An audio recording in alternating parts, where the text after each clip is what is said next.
Omelette पाव, पोहे आणि मिसळ. 2025 bike खूपच डेंजरस आहे. काहीतरी एक कसं झालं. माझ्या काकेत मारतो का पावडर?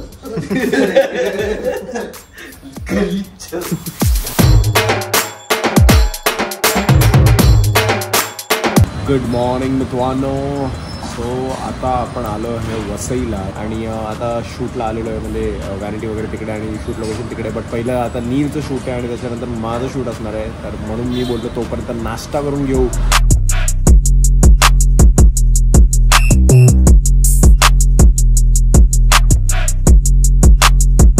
सो या जागेचं वैशिष्ट्य, ओ माय गॉड, चिवची या जागेचं वैशिष्ट्य हे आहे की इकडे वैशिष्ट्य म्हणजे इम्पॉर्टन्स हे आहे की नील आणि सौरभ आमच्या आयुष्यातली आम्ही एक पहिली ॲड केलेली कोविडसाठी.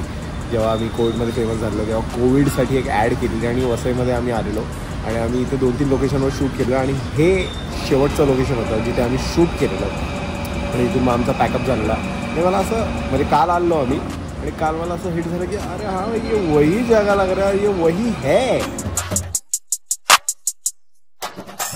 आमलेट पाव, पोहे आणि मिसळ. पावची गरज नाही बिकॉज आमलेट पावचेच पाव इकडे वापरणार.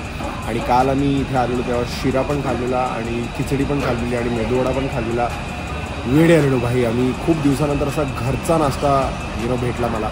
आणि आईचे पोहे तर आता पण बोलताना असं होतं मला एकदम. आता खूप दिवस घरी नाही म्हणून आईच्या हातचे पोहे मिस करतो आहे. आणि इथे अशीच सेम क्वालिटी आईच्या हातची आहे आणि इथे सगळे बायका तर किचनमध्ये जेवण बनवतात. तर बायका जिथे जेवण बनवतात आणि मराठी बायका तिकडे तर दणकट जेवण भेटणार. वन इम्पॉर्टंट थिंग इकडे जे आहे ऑफकोर्स प्रत्येक जागेची चटणी स्पेशल असते आणि ह्याची पण इकडची चटणी खूप बाप आहे जी फक्त ॲक्च्युली हे लोक इडली आणि मेदू वड्यावर देतात.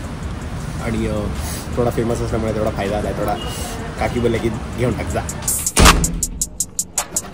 आणि आपण शूटवरून घरी आलेलो आहे, फ्रेश झालेलो आहे आणि एक मेजर लफडा झालेला आहे. ॲक्च्युली 2 मेजर लफडे झालेले आहेत.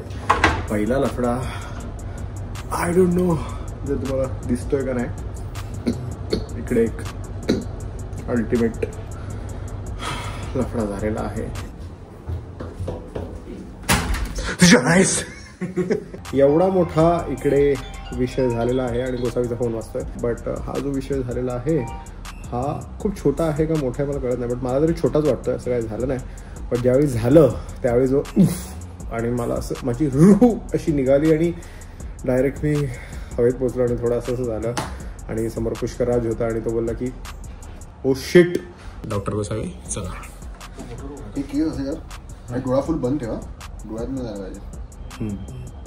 डोळ्यात बंद ठेवणे टाकायचं. जळत नाहीये. थोडं असं अजून आडवा हो. जळत नाही का माचीस आहे. अच्छा पावडर आहे. माझ्या काकेत मारतो का पावडर?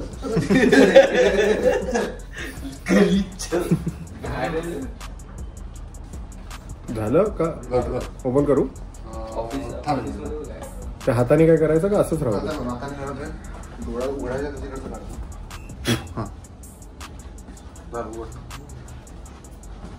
भाई काही दिसत नाही. अँड आपण परत घरी आलेलो आहे आणि परत फ्रेश झालेलो आहे. येस काल नाईट शिफ्ट होती वसईला, ते संपवलं आणि परत आलेलो आहे. मला असं वाटतं 1-2 दिवस बाकी अजून वसईचे.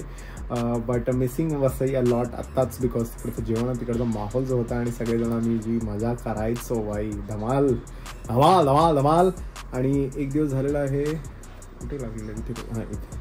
कसं वाटतं जरा सांगा खाली कॉमेंट्समध्ये हा विषय इकडचा डोळ्याचा. म्हणजे मला असा काही त्रास होत नाही but I just want to cover it up quickly. म्हणजे शूटमध्ये काही प्रॉब्लेम नाही झाला नशिबाने.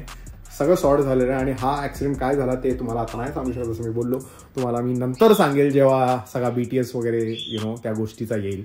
आता आपण घरी आलेलो आहे जसं मी बोललो आणि घरात कोणी नाहीये.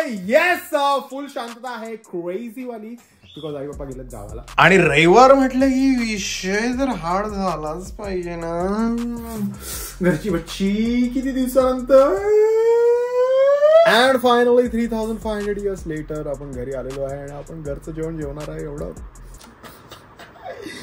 रडवेश विषय आलेला आहे भाई बिकॉज जसं मी बोललो की घरचं जेवण ते घरचं जेवण. आणि मला माहिती तुम्ही एवढं मिस करता का नाही? हां खाली कॉमेंट करा पटकन. सो आपला आजचा विषय पण ऍज युजल सेमच आहे. 2 भाकऱ्या. दिस इज द पापलेट इज द विषय अँड द कोळंबीचा रस्सा इज द विषय अँड द लिंबू हॅज कम बॅक. येस, लिंबू इज हियर.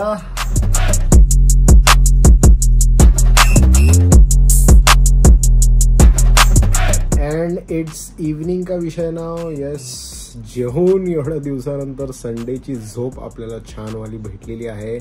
मिसिंग आई पप्पा, बिकॉज संडेच्या दिवशी तरी आम्ही एकत्र असतो. म्हणजे एकत्र असतो म्हणजे काय, एकत्र असे आम्ही जल्लोष वगैरे नाही करत, पण असं संडेचा माहोल घरी असल्यावर आईच्या हातचं जेवण वगैरे असं ठीक आहे, काय प्रॉब्लेम नाही, येतीलच ते लवकर. बट काय झोपलोय भाई, काय डेंजर झोपलोय. आणि आत्ता उठलोय आणि उठून एक लफडा झाला आहे. येस, लफडा नंबर 2. लफडा नंबर 1 तर हवाला होता. लफडा नंबर 2 इज माझी स्क्रीन तुटली आहे. येस. अरे कुठे तुटली? ती नाही, ही तर वेगळी आहे. ही वाली तुटली आहे. दादा हे काय झालं रे, हे कसं झालं रे, हे काय झालं रे. आणि सर्वात डेंजर विषय असा आहे की ही स्क्रीन अगं बाई ऍपल लॅपटॉपची आहे, म्हणजे खूप मोठा खर्च बाई. सो आपल्याला काम करायचंय म्हणून ही माझ्याकडे कम्प्युटरची स्क्रीन आहे. ह्याला मी HDMI असं कनेक्ट केलेलं आहे आणि ह्याचा जो डिस्प्ले आहे तो ह्याच्यात सध्या कामासाठी मी आता वापरतोय. बट ह्याचं काय करायचं मला कळत नाही. पटकन मला ठीक करायचं आहे बिकॉज आपल्याला लॅपटॉप घेऊन कुठेतरी बाहेर जायचं. ते कुठे ते तुम्हाला लवकरच कळेल. बट कोण करू शकतो का भाई, प्लीज मला सांगा. आणि ऑफकोर्स ऑफिशियल लोक, असे रॅन्डम इंजिनियर्स नको, बिकॉज म्हणजे ॲपलची आता ही वॉरंटी माझी संपलेली. हा M1 आहे, ह्याला 4 वर्ष झाली आहेत घेऊन. मी अजून चेंज नाही केला because I am waiting for a great upgrade in MacBook and I think it will be this year M5. So waiting for that. But आता ह्याचं काय करायचं मला प्लीज जरा खाली कॉमेंट्समध्ये सांगा. आणि ह्याचं पण काय करायचं सांगा. 2 लफडी एकत्र झाली. 2025 बाई खूपच डेंजरस आहे. काहीतरी विचित्र चालू आहे. एवढं असं दंदन असू शकतो. ही स्क्रीन आतून तुटली आहे, बाहेरून ह्याला असं काय हे नाहीये, बाहेरून ह्याला काय असं घासलं नाहीये. ही आतून क्रॅक अशी प्रॉपर गेलेली आहे. पॅनल वगैरे म्हणजे काही म्हणजे कसं झालं काय झालं ऍक्च्युली मला पण नाही माहिती. जर पडला जरी असेल तरी कुठेतरी डेंट वगैरे येईल ना, पण ह्याला काही डेंट वगैरे आलाच नाही. हा क्लीन AF आणि इथे क्लीन AF चालतो पण आहे. सो मला कळत नाही नक्की झालं काय ह्याच्याबरोबर. आणि ही आतून तुटलेली आहे. सो आता हा फटका असणार आहे एक 70-80 हजाराचा का कितीचा मला माहीत नाही. बट ऑफकोर्स ठीक करून घ्यावं लागेल. असंच आता मी विचार केला की 70-80 हजाराचा नवीन लॅपटॉप वगैरे घेईल. बट ये तो ठीक करना ही पड़ेगा ना भैया, ऐसे रख के क्या करेंगे. तो इस पर अपने को इन्वेस्ट करना ही पड़ेगा. और फिर उसके बाद अपन जब भी नया आएगा एप्पल का ये साल तभी वो लेंगे. बट आता काहीतरी सोल्युशन द्या भाई. मला जरा 5-6 दिवसात हा विषय जेन्युइनली हा क्लिअर करायचा आहे. Because I am going to travel with this laptop and give you great blogs and great content. आता सध्या हे खूप डिफिकल्ट होणार आहे to travel with this because हे नेहमी ट्रॅव्हल म्हणजे आता जिथे मी चाललो आहे शूटला तिथे पण मला हे घेऊनच जावं लागेल. सो सोल्यूशन निकालना पड़ेगा. So I hope you like this vlog because I don't personally like this because सगळी लफडी या ब्लॉगमध्ये झालेली आहे. So I remember this will be a great memory in the future. की लागलं पण आणि स्क्रीन पण तुटली. ॲक्च्युली सेकंड टाइम स्क्रीन तुटली आहे माझी. आधी पण तुटलेली, त्यावेळी काहीतरी 50,000 रुपये खर्च आलेला आणि त्याला पण 10 दिवस लागलेले. बट आता खूप गरजेचं आहे जसं मी बोललो. काहीतरी सोल्युशन द्या भाई प्लीज, पाया पडतो. गणपती बाप्पा मोरया. काहीतरी होऊ दे पटकन काहीतरी चांगलं या बाबतीत. अँड मी जास्त त्याचा स्ट्रेस घेत नाही आहे because everything happens for a reason. आणि ही जी लाईन आहे ही माझ्या आयुष्यात किती महत्त्वाची आणि या लाईननी माझ्या आयुष्यात काय बदल घडवला आहे हे मी तुम्हाला नेक्स्ट ब्लॉगमध्ये सांगेल. So stay tune for the next blog. And इथेच हा ब्लॉग संपू आपण. लाईक सबस्क्राईब फटफाट बिलीव्ह इन मॅजिक.